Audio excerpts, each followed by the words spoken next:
So it looks like it took about 20 minutes to do the deployment. You can see there's a lot of activities here in terms of the IP addresses, network, storage accounts.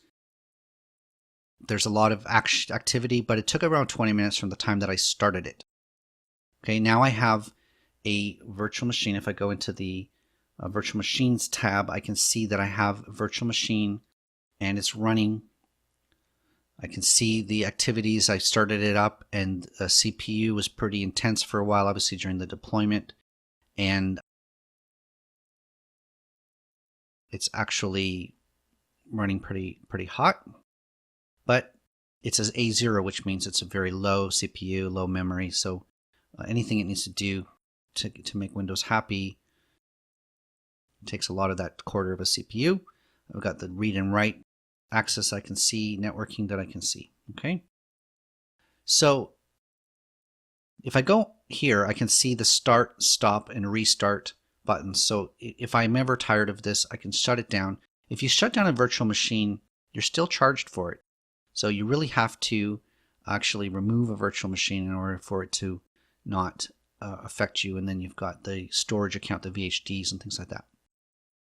There's a connect option. When I click connect, you'll see on my status bar that it's actually downloaded an RDP file, which allows me to do Windows Remote Desktop.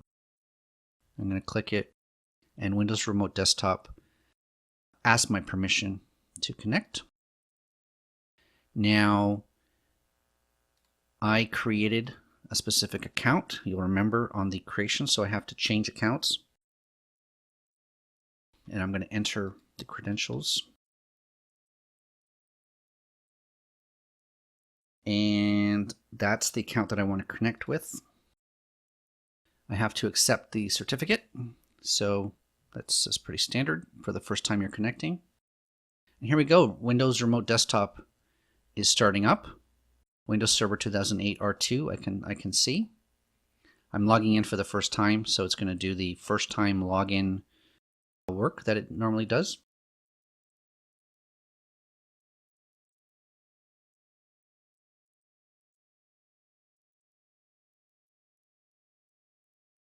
All right, so I'm thrown into the Windows desktop here. I've got no personalization, no icons, the usual first time that you log into Windows, you are seeing this.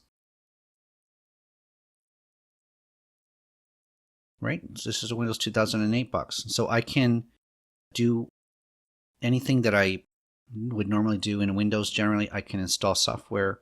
I can go into IIS if I want to configure this as a web server. I can set up IIS how I want, upload my files, configure this. So this virtual machine is a Windows server that I can use however I wish. Here's the computer information, server information. If I go IIS, and remember this is very slow, primarily because I probably have to add the role to the box. That's the web role, right? So this is primarily pretty slow because I'm using a quarter CPU. I have very low memory. Add roles. So if I want this to be a web server, I select the web role, and Microsoft will go through the process of installing IIS, configuring that, application server, Active Directory server, all of the sort of options that I have normally for Windows. I want ASP.NET. I don't want classic ASP. Don't want server-side includes. Anyways, this is all standard setting up Windows for the first time. So here I have a virtual machine that I can use as I would any Windows server.